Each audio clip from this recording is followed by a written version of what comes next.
솔로몬과 시가서 그 세 번째 시간으로 성경여행 이어가도록 하겠습니다.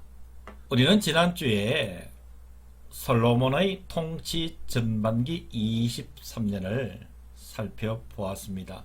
오늘은 솔로몬의 그 통치 후반기 17년을 살펴보는 시간을 갖도록 하겠습니다. 그 이전에 솔로몬의 사랑에 대해서 살펴봐야 될 것 같아요.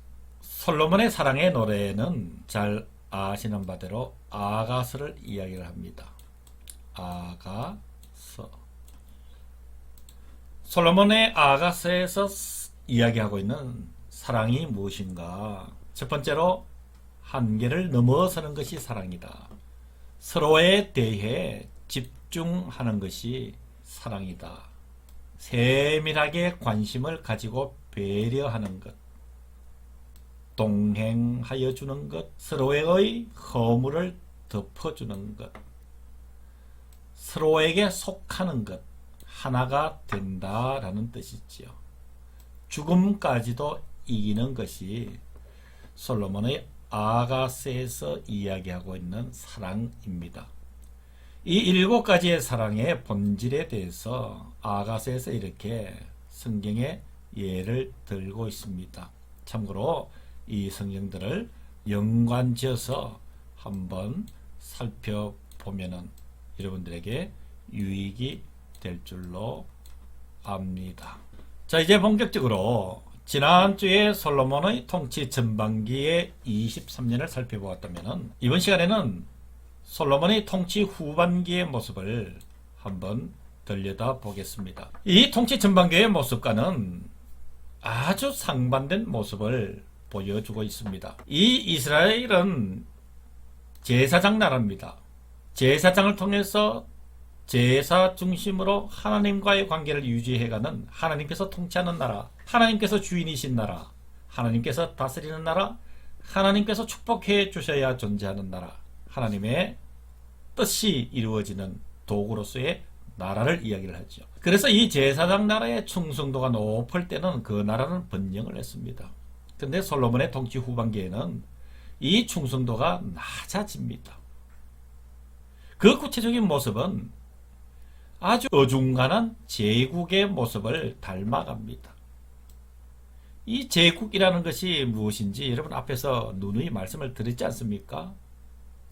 인간의 권력과 인간의 힘과 물질을 가지고 통치하는 그러한 나라, 그리고 주변 국가들을 속국으로 만들기를 좋아하는 바로 그러한 나라의 모습을 제국이라 했습니다.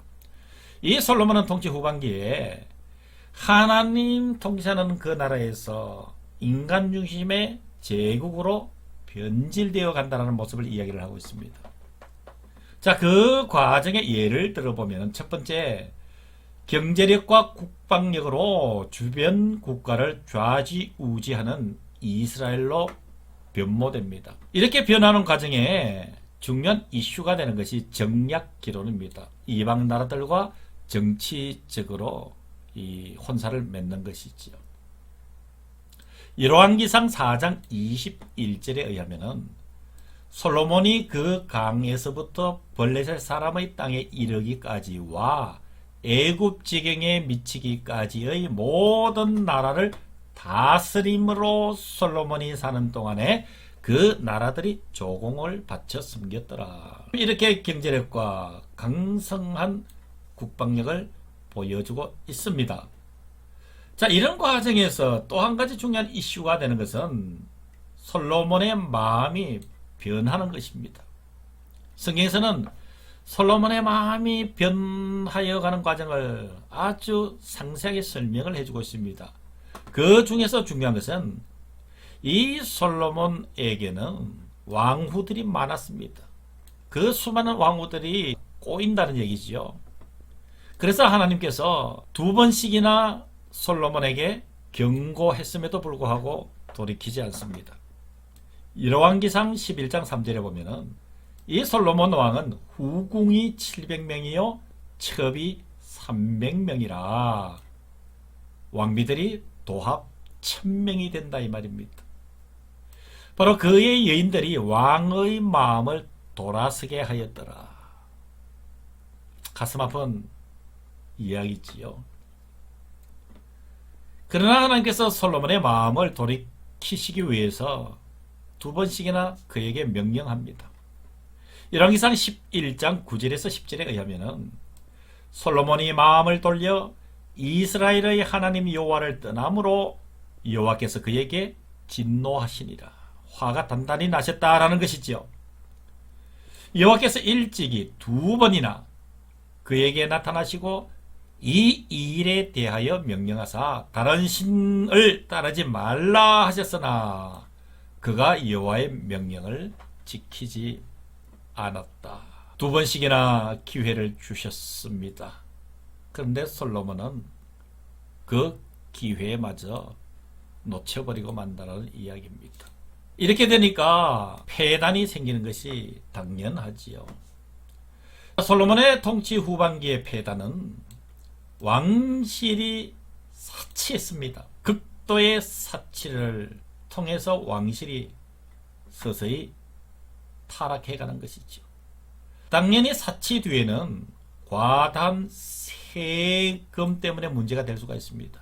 당연히 종교적 부패로 이어가는 것이죠. 열왕기상 4장 26절 27절에 보면은 솔로몬의 병거의 말 외장간이 4만이요 마병이 12,000명이며 그 지방 관장들은 각각 자기가 맡은 달에 솔로몬 왕과 왕의 상에 참여하는 모든 자를 위하여 먹을 것을 공급하여 부족함이 없게 하였다. 여러분, 왕실에 얼마나 많은 사치를 이야기를 하고 있습니까? 이러니까 당연히 세금은 과다히 거둘 수밖에 없었죠. 이 나라가 유지가 되겠습니까? 그래서 열왕기상 12장 4절에 보면은 왕의 아버지가 우리의 멍에를 무겁게 하였으나 왕은 이제 왕의 아버지가 우리에게 시킨 고역과 매운 무거운 멍에를 가볍게 하소서. 위기의 이스라엘이 결국은 분열이 됩니다만 그 분열 직전에 솔로몬의 아들 르호보암이 아버지의 뒤를 잇게 되는데 그때 충직한 일러한 신하들은 아버지 솔로몬이 이 나라의 멍에를 너무 무겁게 하였으니 그 바로 과대한 세금이지요. 그러니까 당연히 그 무거운 멍에를 가볍게 하소서라고 제안을 하지만은 르호보암은 충직한 노 신하들의 이야기를 듣지 않고 젊은 사람들의 선동을 따르게 됩니다. 열왕기상 12장 14절에 보면은 내 아버지는 즉 솔로몬은 채찍으로 너희를 징계하였으나 나는 정갈 채찍으로 너희를 징치하리라. 그래서 북쪽의 12지파가 여로보암을 중심으로 분리해서 나가게 되고 통일 이스라엘은 분열의 시대를 맞게 된다라는 것입니다. 이러면서 솔로몬은 마지막 당부를 하게 되는데 이 말씀의 배경은 전도서입니다. 여러분들께서 전도서를 자세히 들여다보시면 이 솔로몬은 전도서 전체에서 모든 것이 헛되에 달하는 탄식을 반복을 합니다. 즉 인생의 뒤안길에서 솔로몬이 마지막 찾은 보석과 같은 탄식이 헛되에 달하는 것입니다. 모든 인생도 헛되고 권력도 헛되고 문화도 헛되고 역사도 다 헛되다. 그것을 이야기하고 있는 것이 전도서입니다. 그래서 이 전도자 솔로몬의 인생 고백은 헛되고 헛되고 헛되다. 해 아래에서 새 것이 없다. 그래서 당부하기를 청년의 때에 너희 창조주를 기억하라.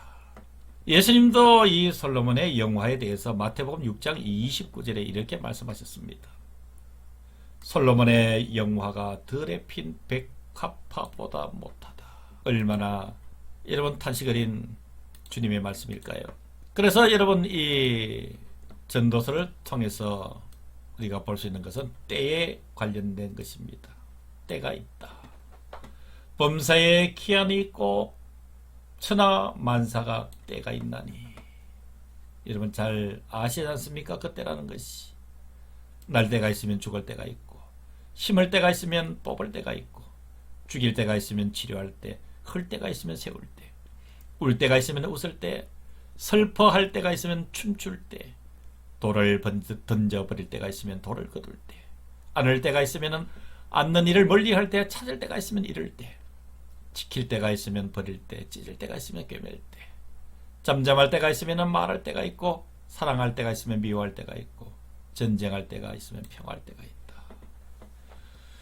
전도서 3장 1절에서 8절을 보면은 이런 우리 인생의 모든 것들이 다 들어있는 이 때와 때, 그리고 때의 연속은 하나님이 모든 것을 지으시되 때를 따라 아름답게 하셨다. 이러한 모든 때들은 하나님께서 다 아름답게 하셨다는 것이죠. 그래서 또 사람들에게는 영원을 사모하는 마음을 주셨느니라.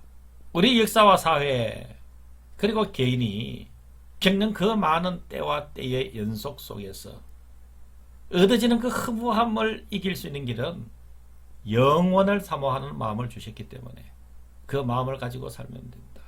그래서 전도서 12장 13절 14절 마지막에 이 모든 일을 다 들었으니 인생의 가장 본분은 하나님을 경외하는 것이라 라고 이 전도서를 마무리를 하고 있지 않습니까? 예, 오늘 여기까지 제16과 솔로몬과 시가서 이 세 번째 시간을 마치면서 16과를 마무리하도록 하겠습니다.